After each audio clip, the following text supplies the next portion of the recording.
দাবির ফলশ্রুতি আজ অর্থ উপদেষ্টার নির্দেশে 1:5 অনুপাতে চূড়ান্ত তালিকা প্রকাশ, এছাড়াও সিলেকশন গ্রেড ও টাইম স্কেল পুনরুদ্ধার।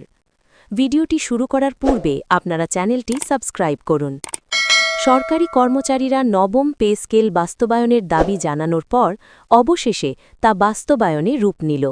বাংলাদেশের ২২ লক্ষ সরকারি চাকরিজীবীদের জন্য একযোগেই নবম পে স্কেল কার্যকরের চূড়ান্ত সিদ্ধান্ত গ্রহণ করা হয়েছে। একই সঙ্গে বন্ধ করে দেওয়া সিলেকশন গ্রেড ও টাইম স্কেল পুনরুদ্ধারের বিষয়ে কাজ শুরু করেছে পে কমিশন। পে কমিশনের চেয়ারম্যান জাকির আহমেদ খান স্পষ্ট ভাষায় বলেন, আমরা শুধুমাত্র নবম পে স্কেলেই চালু করব না, এর সাথে থাকবে বিভিন্ন ধরনের ভাতা বৃদ্ধির সুযোগ সুবিধা। কর্মচারী ফোরামের বিভিন্ন সংগঠনের নেতারা জানিয়েছেন যে যেভাবেই হোক অন্তর্বর্তী সময়ের মধ্যেই নবম পে স্কেল বাস্তবায়ন বাধ্যতামূলক পাশ করতে হবে, যার ফলশ্রুতি এই সরকারের আমলেই নবম পে স্কেল বাস্তবায়নের চূড়ান্ত সিদ্ধান্ত গ্রহণ করা হয়েছে। আজ সকাল 10টায় যমুনা অতিথি ভবনে একটি বৈঠক অনুষ্ঠিত হয়। সেখানে সরকারি চাকরিজীবীদের বেতন বৃদ্ধির গুরুত্বপূর্ণ বিষয় নিয়ে আলোচনা করেন পে কমিশন। বৈঠকে উপস্থিত ছিলেন প্রধান উপদেষ্টা। তিনি বেতন বৃদ্ধির বিষয়টিকে দ্রুততম সময়ের মধ্যে শেষ করার আদেশ দেন। তিনি চাচ্ছেন বর্তমান সময়ে নবম পে স্কেলের একটি গেজেট জারি করে আগামী 1 জানুয়ারি থেকে বেতন বৃদ্ধির সিদ্ধান্ত গ্রহণ করা প্রয়োজন।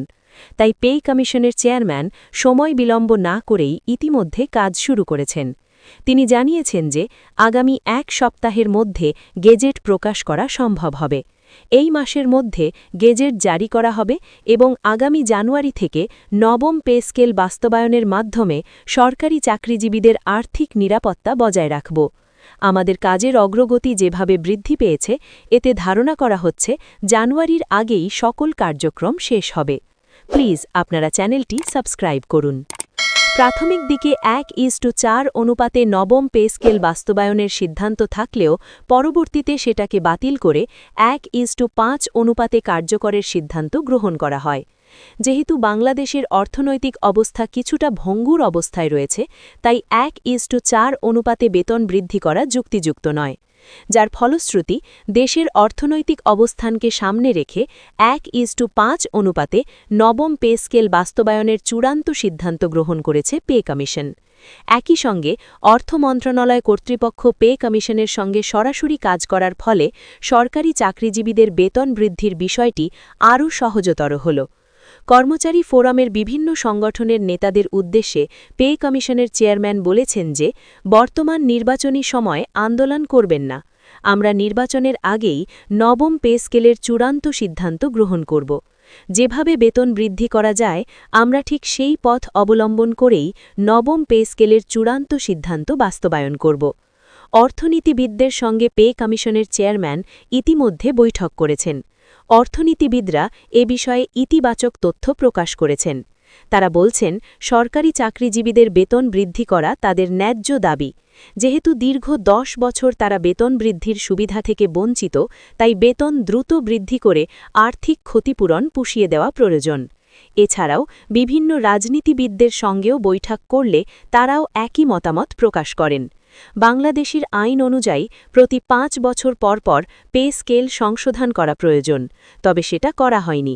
তাই সরকারি চাকরিজীবীদের জন্য পেনশন সুবিধাসহ বিভিন্ন ধরনের সুযোগ সুবিধা সংশোধনের মাধ্যমে নবম পে স্কেলের গুরুত্বপূর্ণ রূপরেখা তৈরি করা হয়েছে।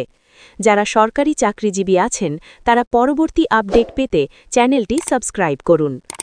নতুন যে তালিকা প্রকাশ করা হয়েছে, সেখানে সরকারি চাকরিজীবীদের বেতন বৃদ্ধির বিষয়টিকে ইতিবাচক হিসেবে দেখছেন পে কমিশন। এই তালিকায় সবথেকে বেশি উপকৃত হবেন কর্মচারীরা। যেহেতু কর্মচারীরা মাত্র ৮,২৫০ টাকা সর্বনিম্ন বেতন পেয়ে থাকেন, তাই তাদের জন্য নতুন তালিকায় বেতন সর্বনিম্ন ৩০,০০০ টাকা বৃদ্ধির সিদ্ধান্ত গ্রহণ করা হয়েছে।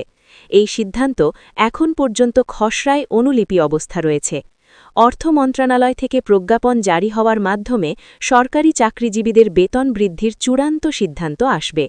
সংশ্লিষ্ট মহল জানিয়েছে যে সরকারি চাকরিজীবীদের বেতন বৃদ্ধি করা হলে তারা দীর্ঘদিনের সমস্যা থেকে রেহাই পাবেন। বর্তমান বাংলাদেশে সবথেকে বেশি অবহেলার শিকার হয়ে আছেন কর্মচারীরা। তাই কর্মচারীদের জন্য বেতন বৃদ্ধি করে নবম পে স্কেল বাস্তবায়নের চূড়ান্ত সিদ্ধান্ত গ্রহণ করা হয়েছে। অপরদিকে সরকারের নীতি নির্ধারকেরা বলছেন, অর্থনীতির যে অবস্থায় আছে তাতে দ্রুত নতুন পে স্কেল বাস্তবায়ন করলে বাজেটে বাড়তি চাপ তৈরি হবে। আর তা হল উচ্চ মুদ্রাস্ফীতি, রাজস্ব ঘাটতি, বৈদেশিক ঋণ পরিশোধের চাপ, প্রকল্প ব্যয় বাড়তি হওয়া, এসব কারণে পে স্কেল বাস্তবায়নের সময় আরও পর্যালোচনার প্রয়োজন।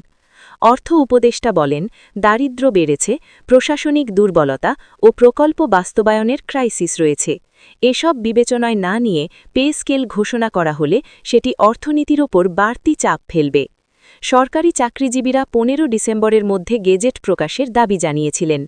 সময়মতো না হলে 17 ডিসেম্বর থেকে কঠোর কর্মসূচির ঘোষণা দেন তারা।